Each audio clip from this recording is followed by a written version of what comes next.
وراثت کے اگر معاملات ہیں تو بنیادی طور پر اگر لوگوں میں اس حوالے سے کوئی ابہام پایا جاتا ہے تو اس کا ایک مطلب تو یہ ہے کہ قرآن کے چوتھے سپارے تک بھی لوگ پہنچے نہیں ہیں ابھی تک، اور اگر پہنچے ہیں تو پھر اس پر عمل نہیں کر رہے ہیں، کیونکہ اگر سورہ نساء پڑھتے ہیں تو یوصیکم اللہ فی اولادکم للذکر مثل حظ الانثیین، یہ سارے قوانین اصول اللہ تعالیٰ نے یہاں پر حکم بھی فرما دیا، بیان بھی فرما دیا، اور پھر قرآن کریم میں ولا تقربوا مال الیتیم، یتیم کے مال کے اوپر کے حوالے سے اللہ تعالیٰ کا حکم موجود ہے، یوصیکم اللہ فی اولادکم للذکر مثل حظ الانثیین۔ تو یہ جو تقسیم ہے یہ کیا ہے، کس طریقے سے اس کا حکم کیسے ہے، قرآن میں اللہ تعالیٰ کا حکم کیا ہے؟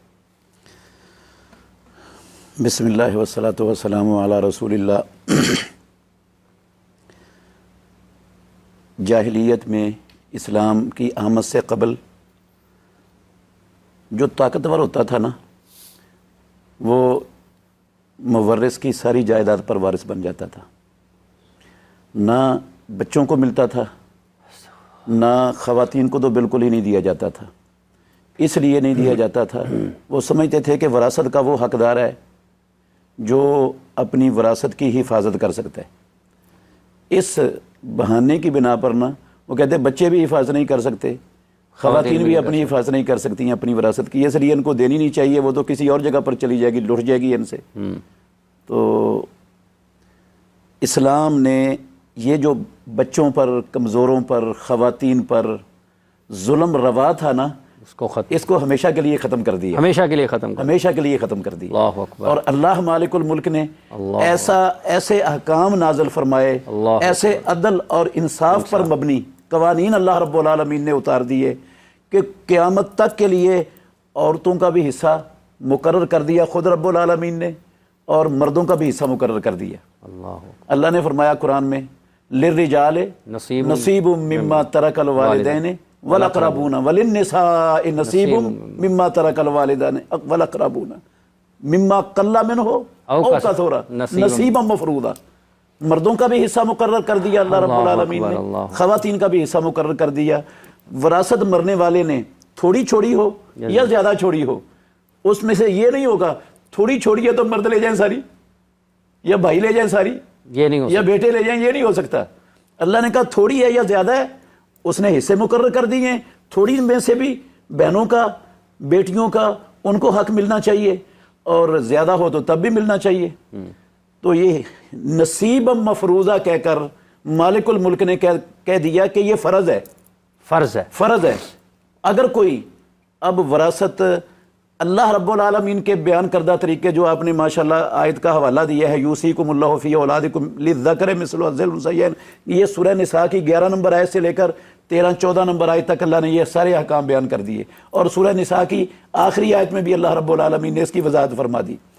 تو یہ حصے اللہ رب العالمین نے سارے خود مقرر کر دیے، اور کہا کہ یہ فرض ہے۔ اب جو بندہ کسی کا حق حصہ مار لیتا ہے، نہیں دیتا طاقتور ہونے کی بنا پر، یہ ویسے ہے کیا، حصہ ہے کیا، کس طریقے سے اس کو تقسیم کیا جاتا ہے؟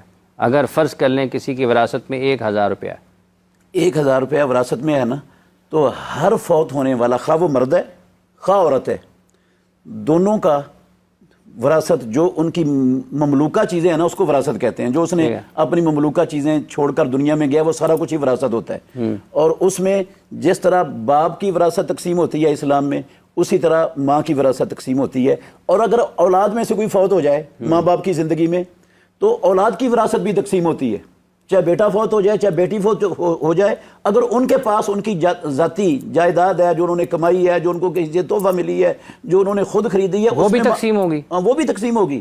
اس میں بھی ماں باپ کا حصہ ہوتا ہے، ماں باپ کا بھی حصہ ہوتا ہے۔ یہ بھی اللہ نے انہی آیتوں کے اندر بیان فرمایا ہے۔ یہ جو 11 نمبر آیت ہے نا، اس میں ماں باپ کا بھی حصہ بتایا ہے اور اولاد کا بھی حصہ بتایا ہے، اور پھر اس سے آگے والی آیت میں خامد اور بیوی کا حصہ بتایا ہے، پھر اس سے آگے والی آیت میں بہن بھائیوں کا حصہ بتایا اللہ رب العالمین۔ وَلَكُمْ نِصْفُ مَا تَرَكَ أَزْوَاجُكُمْ، وہ اس میں خامد اور بیوی کا حصہ بتایا ہے۔ اگر فوت ہونے والا مرد ہے یا عورت ہے، تو اسلام میں نا کل 8 خواتین ہیں جن کے حصے اللہ رب العالمین نے مقرر کر دیے ہیں۔ 8 خواتین اور 4 مرد ہیں جن کے حصے مقرر کر دیے ہیں۔ اور باقی جو یہ جو جن کے حصے مقرر ہو گئے نا، ان کو شریعت میں کہتے ہیں اصحاب الفروض، جن کے حصے اللہ نے مقرر کر دیے۔ اصحاب الفروض دو قسمیں ہیں رشتہ داروں کی، ایک اصحاب الفروض ہیں، ایک عصبات ہیں۔ عصبہ وہ ہوتے ہیں جن کے حصے اللہ رب العالمین نے مقرر نہیں کیے، لیکن وراثت میں ان کو حصہ اللہ رب العالمین نے دیا ہے، ان کا حصہ طے شدہ نہیں ہوتا۔